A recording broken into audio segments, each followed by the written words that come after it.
31, slide number 31. It is the same PPT that, or we can have the slide number 1 first of all.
Hello.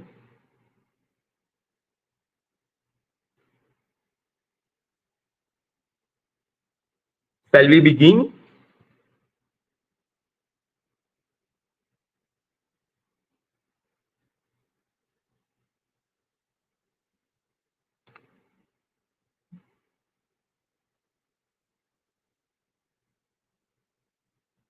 Hello, ma'am. Shall we begin?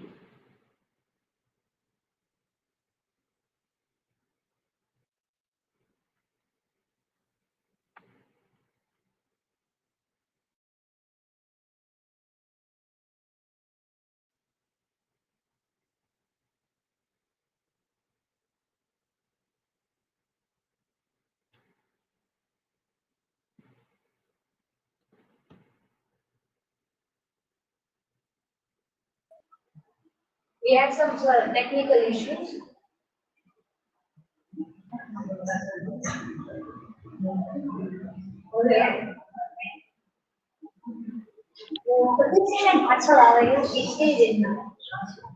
Hello, ma'am. Shall we begin? Yes, sir. Yes.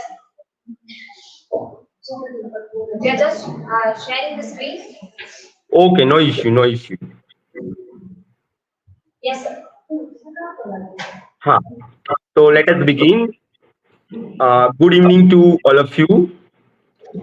As we are meeting for the second time, and we are talking about Indian English literature. So first of all, let us recap whatever we have discussed previously. We started with the beginning of the Indian English literature, and in which I was using the term making of the Indian English literature rather than evolution or emergence of Indian English literature, right? Because whenever we are talking about Indian English literature, it is not a spontaneous activity, but rather it is because of the colonization, the British colonization, right? Then we discussed about some of the important writers of the post-independence period, starting from Henry Desrosiers, Toru Dutt, Tagore, Gandhiji, Sarojini Naidu, etc. Now we were discussing about the major Indian English poets, right? And in the previous lecture, we talked about Nissim Ezekiel, and we discussed the three major poems written by Ezekiel that were Night at Scorpio, then Lover, Poet, and Bird Watcher, and another one was that which was that Night at the Scorpio, Poet, Lover, and Bird Watcher, and Goodbye Party for Miss Puspa TS, right? That we discussed. Now, today we will be talking about the another poets. And before we begin, let us just try to distinguish these two. Like the early Indian English poetry, they were very much idealistic poetry. The pre-independence poets, they were talking about the nationalism. They were talking about what was going on around them, but in a way very idealistic manner. But the post independence poets, they are very much realistic, and they are talking about the psychological the psychological revolution, or rather what is going on in the mind of the people. So they are not talking about the outward reality, but the inward reality, we can say. The second one is Jayant Mahapatra, as you can see on the slide. Jayant Mahapatra is a bilingual poet. He wrote in English as well as in Oriya language, as he is from Odisha. As when we talk about the novels, there are trio called Raja Rao, Mulkraj Anand, and R.K. Narayan.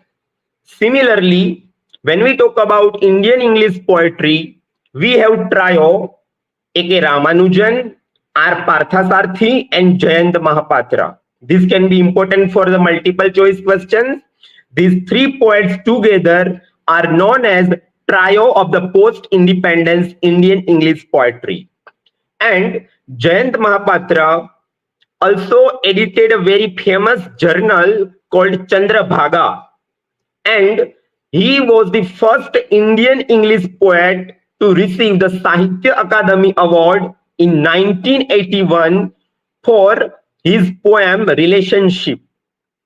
And here I would like to draw your attention that Sahitya Akademi Award is an yearly award given by the Academy, which is located in Delhi, and it is given to all the literary work written in the Indian languages, not only in the English language. And Jayant Mahapatra also received Padma Shri Award in 2009, and he returned the award in 2015. So this is a brief biographical and the details about Jayant Mahapatra. Now let us see the major poems written by Mahapatra. Go to the next slide.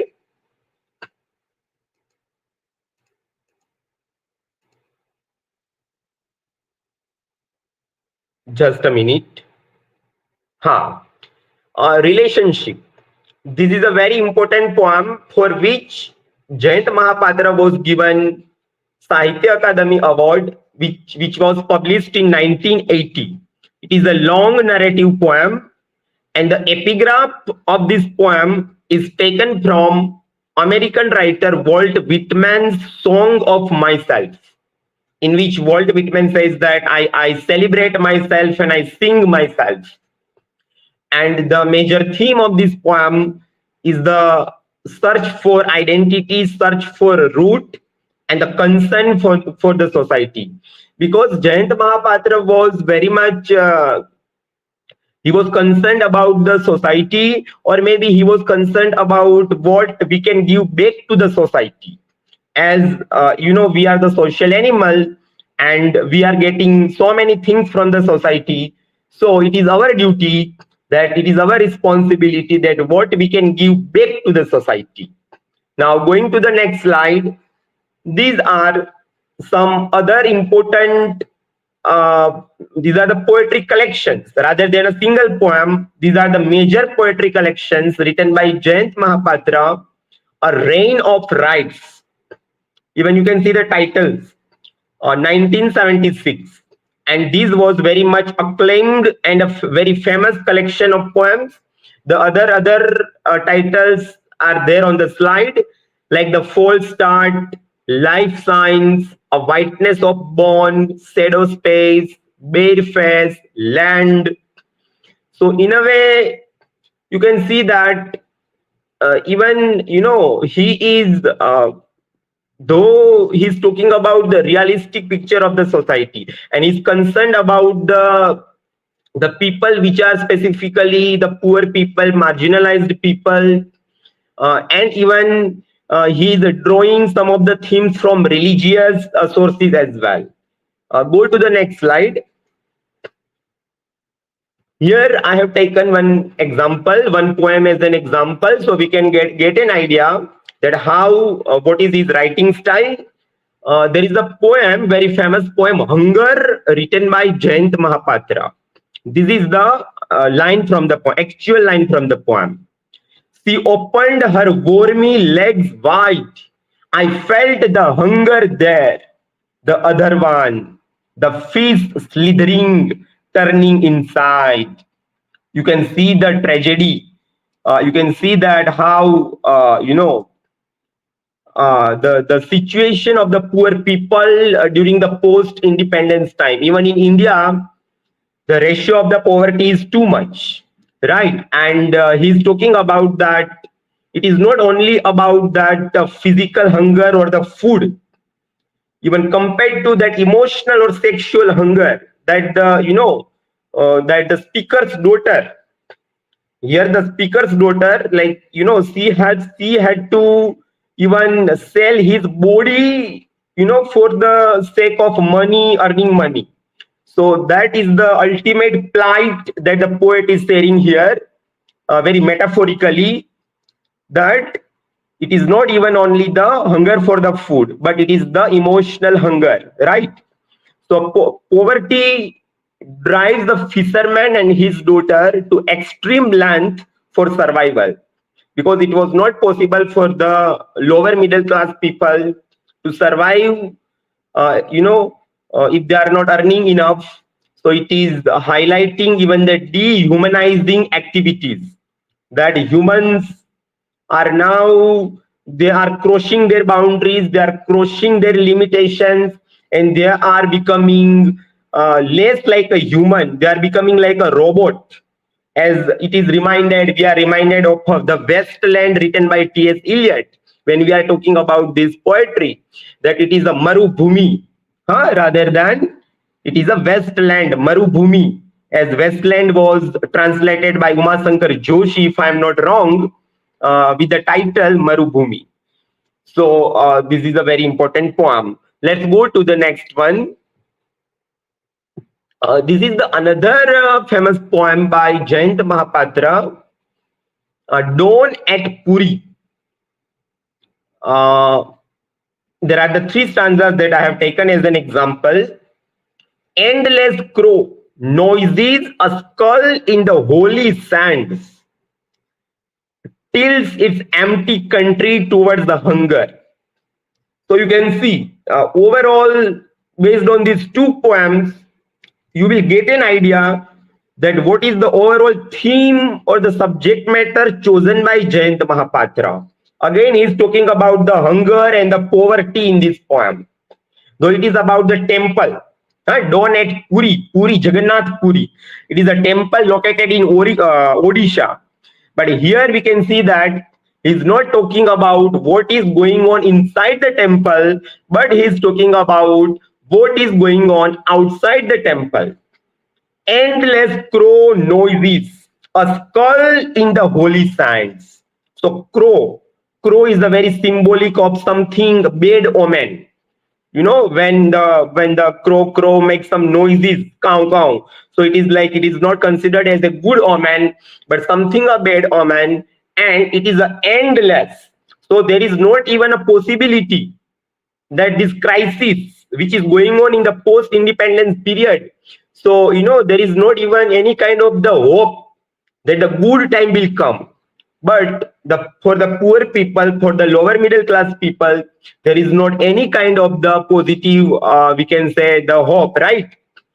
And a skull in the holy sands tilts its empty country towards the hunger that the people outside the temple, there are like beggars, who are asking for the alms continuously.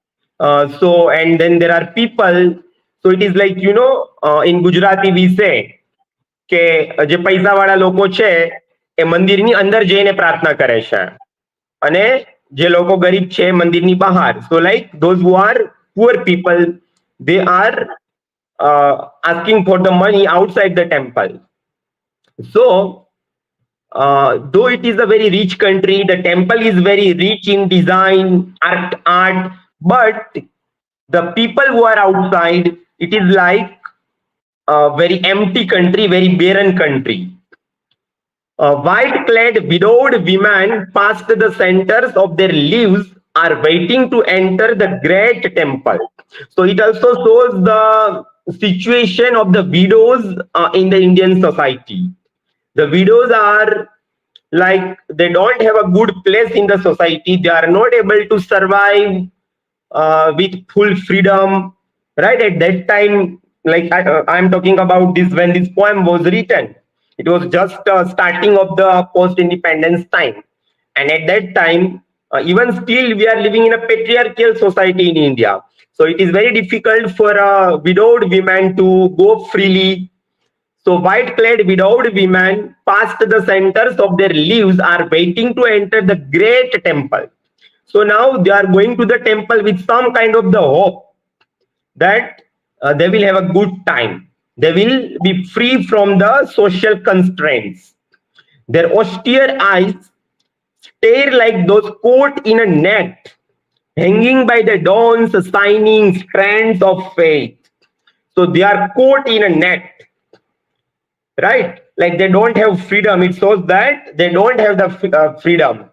And but like after every dawn, there is a dusk, right? So they are also having the faith that they are going to the temple and they will be allowed in the temple being a widow, and they are having a hope that the positive time, the good time will come in their life. So this poem is again about the hunger, and it is about the physical hunger now, right? That the poor people, how they have to wait outside the temples asking for the money. For them, the god, like they are not going to worship the god, but rather they are going to the temple for their earning purpose. So let us go to the next slide. Now, the another very important poet, post-independence poet, A.K. Ramanujan, 1929 to 1993. He was, along with being a very, very famous poet, he was a playwright and he played an important role as a translator. He was born in Mysore and he studied linguistics in Pune, and he did his PhD from Indiana University. And he also taught in various universities in America, like Chicago University and Harvard University. He also wrote, these all are the bilingual poets, right? So he wrote in English as well as he wrote in Karnataka. And a group of his poems are called Hindu poems. This is again a very important question for NET and GSET exam, that the A.K. Ramanujan's poems are together known as Hindu poems. And he was also awarded with the Padma Shri Award in 1976. Go to the next one. These are the major poetry collections written by A.K. Ramanujan. The Striders, Relations, Sanskar is a It's a novel. Sanskar is a novel. It's a translation of U.R. Anand Murthy's novel, which was translated by A.K. Ramanujan. And this question is frequently asked in GSET examination, that who translated the novel Sanskar? Second site, it is a poetry collection. So these are the major works written by A.K. Ramanujan. Okay, let us go to the next one. Yes, again see, all these poets, whether it is Jayant Mahapatra or Nissim Ezekiel or A.K. Ramanujan, all these poets, they are talking about the realism, the reality of the Indian society, right? A river. In Madurai, a city of temples and poets, who sang of cities and temples. Every summer, a river drives to a trickle. The new poets still quoted the old poets, but no one spoke in verse of the pregnant woman, drowned with perhaps twins in her, kicking at blank walls even before birth. Would you like to share your opinion about this poem without searching on Google or anything or Chat GPT? What do you understand based on these stanzas? Because nowadays in the exam, they are also asking some questions based on the stanza. You know, one stanza will be given, and based on that stanza, you have to interpret and give the answer. So, what will be your observation about this stanza? Anybody?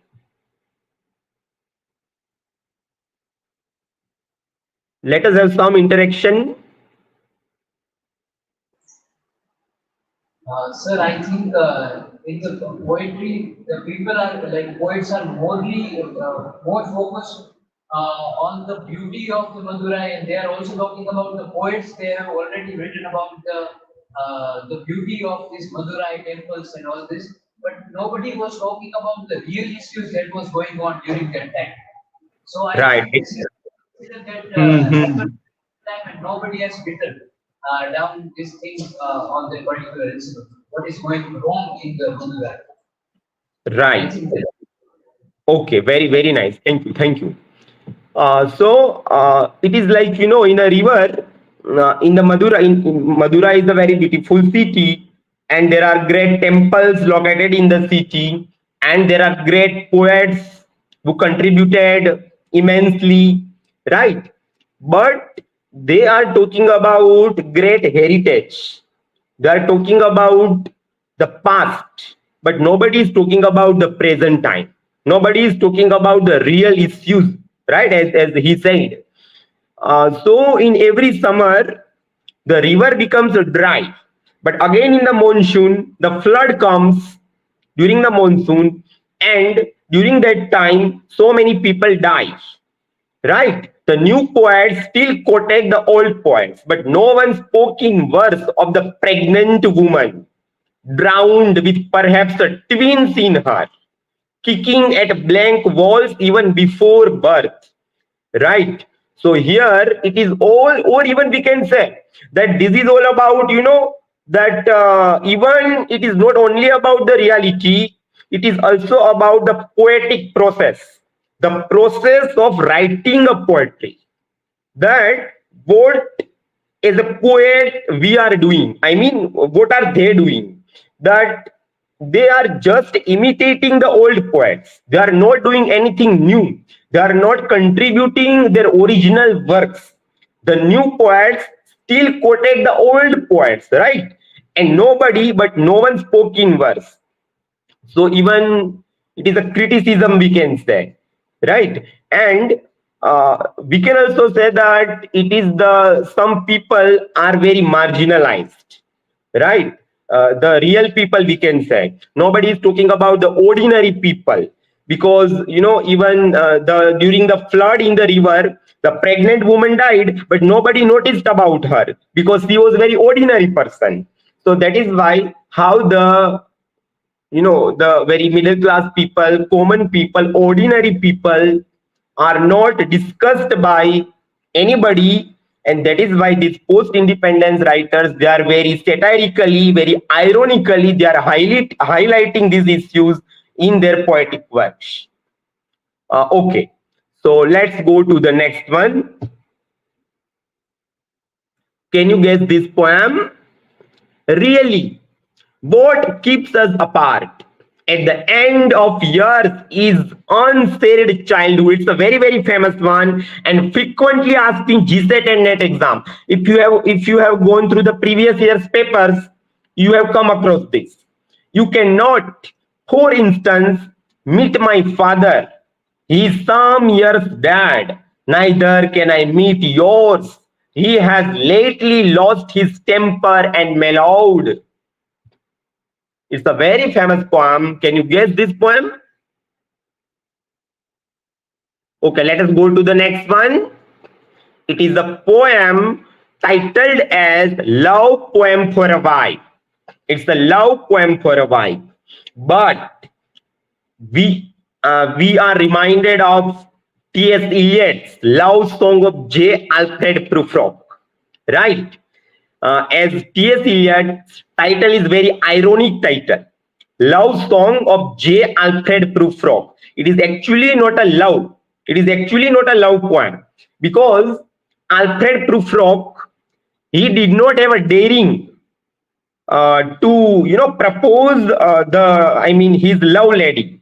So as a being a modern person, he was very hollow. He did not have that we can say vigor and that openness to share his what was going on inside his mind, inside his heart.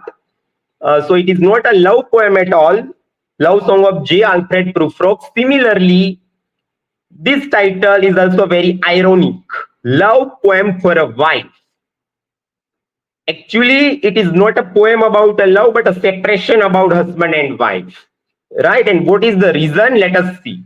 Really, what keeps us apart at the end of years is unsaid childhood. This question has been asked 2-3 times in the examination. Let us go to the next.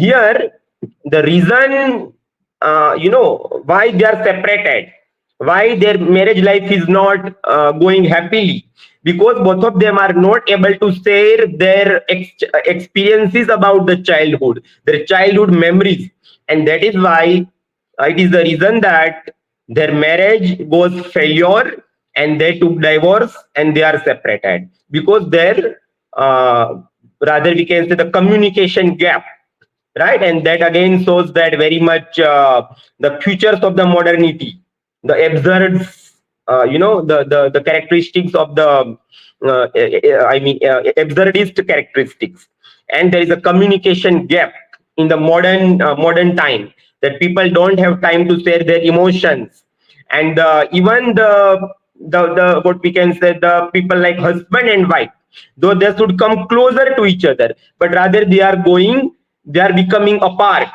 There is the gap between the relationships is increasing day by day, right? So this is again a very important poem about the relationship, that how the modern relationship, and the question which was asked in the NET exam is that what is the reason of the separation of their love, because they were not able to share their childhood memories. Okay, let's go to the next one. As I said earlier, that A.K. Ramanujan, he is not only famous for his poetry, but he is also very much famous for his translation and his essays. He wrote a very important essay, Is There an Indian Way of Thinking?, which was published in the year 1990. And in this essay, he talks about how Indian people think in terms of the hierarchies. That whenever, what is the Indian way of thinking? Because see, whenever we go to somewhere, to the new places, or maybe whenever we are doing our journey in the train, in the buses, local buses, and when we meet some strangers, what they will ask you? What is your caste? Right? So they will always ask about our casteism. That is the main problem in the India, that hierarchy. we have that caste hierarchy, we have the color hierarchy, we have that political hierarchy, religious hierarchy.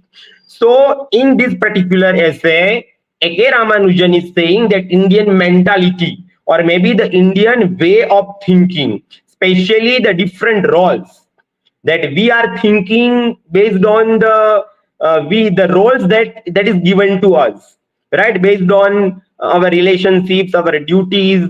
I mean, whether we belong to the middle class society, or maybe we belong to the lower middle class, the high class, right? According to that, the thinking style, the thinking capacity is dependent upon according to the class that we belong to. So it is a very, very important and amazing essay to read. The next one is 300 Ramayanas, 5 examples, and 3 thoughts on translations, published in 1991. Now, in this particular essay, he wrote so many other essays, but I have taken 2 important examples only. Here in this particular essay, he talks about the translation, the activity of translation, and he gives 3 ideas.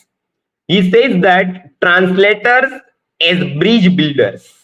He says that translation plays a vital role in today's time, and it uh, the objective of the translation is not only to translate translate the ideas from one language to the another language. So it is not only the literal translation, it is not only the translation of the languages, but it is the translation of the culture.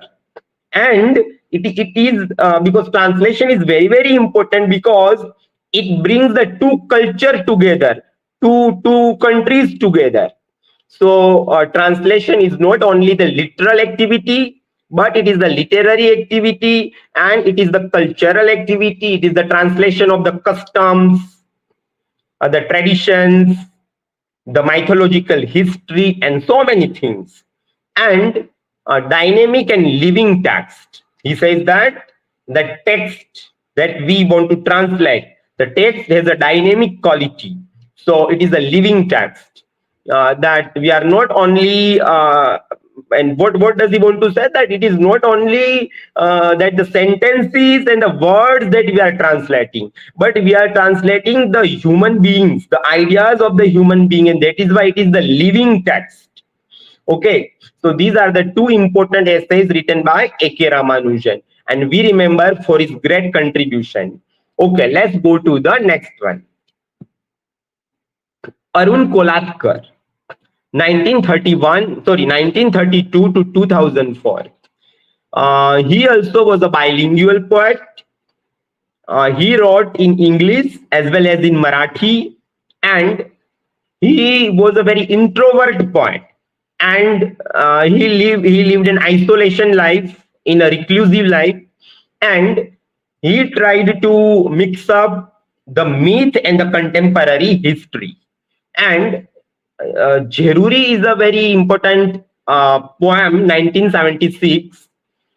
It's a collection of poems, and there are some 2 more other collections, Kala Ghoda poems and Sarpasastra, which was published in 2004. So these are the some of the important collection by Arun Kolatkar. Go to the next one. Jeruri, 1976. It is the first book of poems written by Arun Kolatkar, and this collection won Commonwealth Poetry Prize, and it is a collection of 31 poems. And in these poetry collections, he basically describes his visit to a place called Jeruri in Maharashtra, where the deity is Khandoba, in incarnation of Shiva.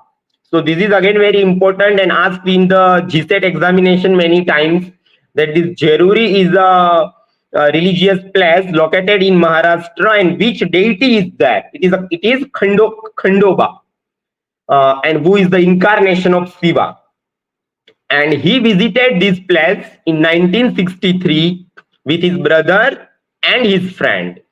And in this poem, he highlights the ambiguities in the modern day life, that how the modern person is just trying, he's something from the outside and he's totally different from inside.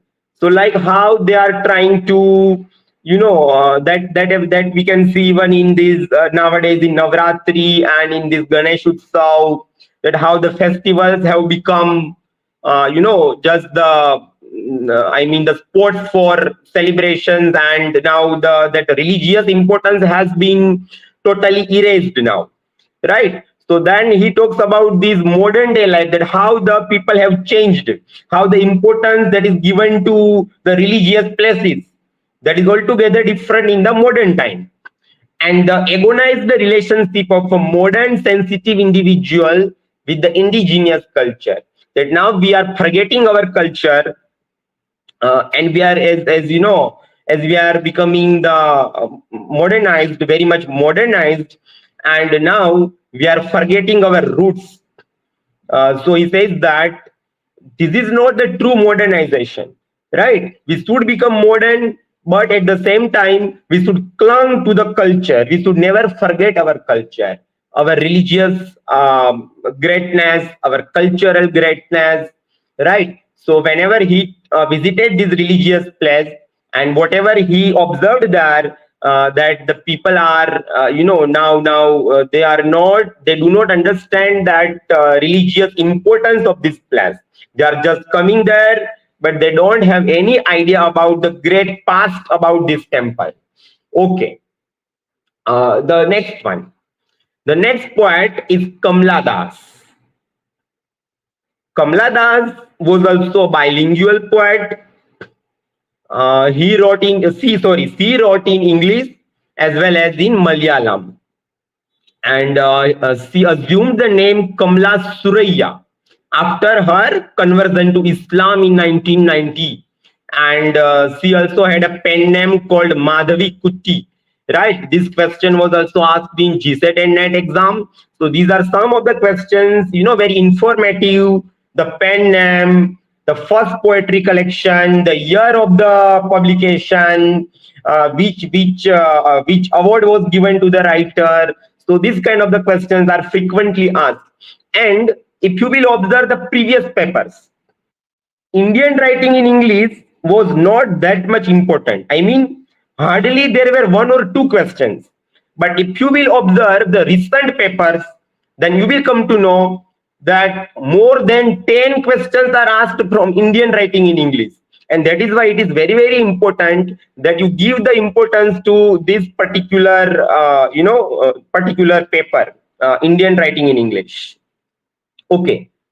um, Her open and honest treatment of female sexuality. Okay, that was the major theme. Kamla Das was a very, she had a feminist attitude, and she was very bold writer. She's an autobiographical writer.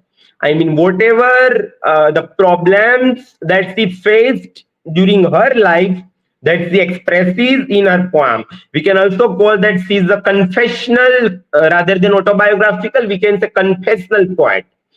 And she was shortlisted, though she did not win, but only shortlisted for Nobel Prize in Literature in 1984. And I think our 2024 Nobel Prize is announced today. I think it is already announced, but I haven't checked, so you can check it. It was going to be announced on Thursday. So today is the day, right? Nobel Prize of the current year, 2024. Okay. Summer in Calcutta. That is the first collection, and then there are some other major poems in this collection. Summer in Calcutta is the important collection of poems, and these are the poems included in this collection: An Introduction, My Grandmother's House, The Sunshine Cat, The End of Spring, The Dance of the Eunuchs. These are the important poem, and all of you might have come across the poem My Grandmother's House. And the another one which is not mentioned here, The Looking Glass. That is also a very much feministic poem. Okay, let us go to the next one. See the way Kamala Das writes, my grandmother's house. There is a house now far away where once I received love. That woman died. The house withdrew into silence. Snacks moved among books. I was then too young to read, and my blood turned cold like the moon. You cannot believe, darling. See now.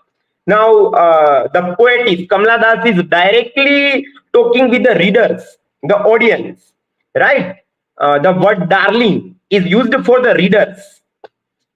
You cannot believe, darling, can you, that I lived in such a house and was proud and loud. I who have lost my way and beg now at strangers' doors to receive love, at least in small change. Here we can observe that her grandmother is died, and now she is not able to receive the similar love from anyone that she received from her grandmother. And even her married life was not good. Kamala Das suffered a lot. She did not have a good marriage life, and that is why she did not receive that love that she should receive from husband, and that is why she said she addresses readers as a darling. Right? That shows that height of, you can see, because there is not anybody who can address her as darling. And he says that there was a lady who lived in that house. She loved me too much, but now there is nobody who can love me like her. So she's craving for love. There is nobody. So now this is about the modern picture of the modern people. That day by day we are becoming very alienated, right? The communication gap is increasing, the relationship is breaking. The people are not now living in the joint families, so they are living in a like just husband and wife. And even there are so many problems in the marriage life nowadays, right? And it was the same in that time when Kamala Das wrote this poem. So it is the agony, it is the psychological, the agony or the plight of the poetess that is reflected in this poem. From the feministic point of view, we can also analyze this poem. Okay, let us go to the next one. So if we have to observe Kamala Das as a poet, we can say that she is a feministic poet, and she talks very boldly. I have taken one example, and I would like to give you another example which I have not mentioned here, but the looking glass.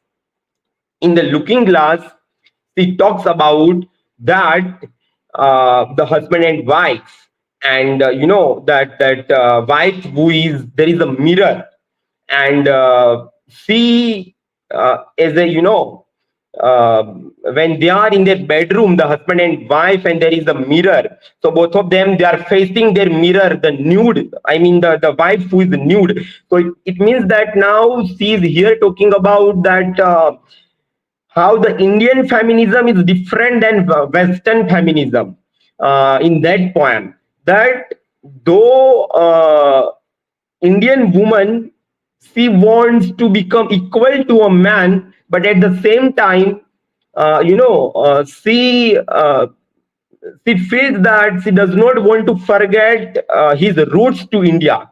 She equally wants to respect her husband, right? And at the same time, she wants the equal respect from her husband.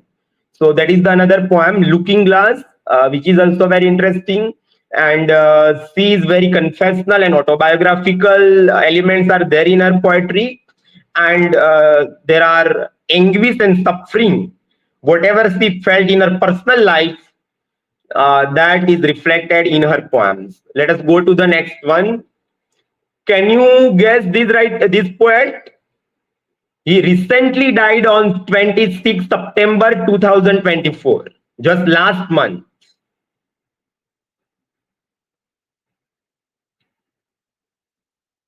Am I audible?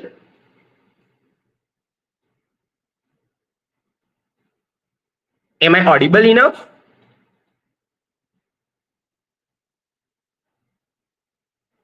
Can you guess who is this? There is a hint is given. This is a poet who died on 26 September 2024. Can you guess the poet?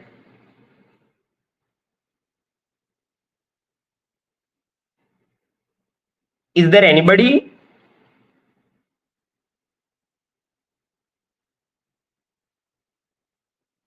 Am I audible?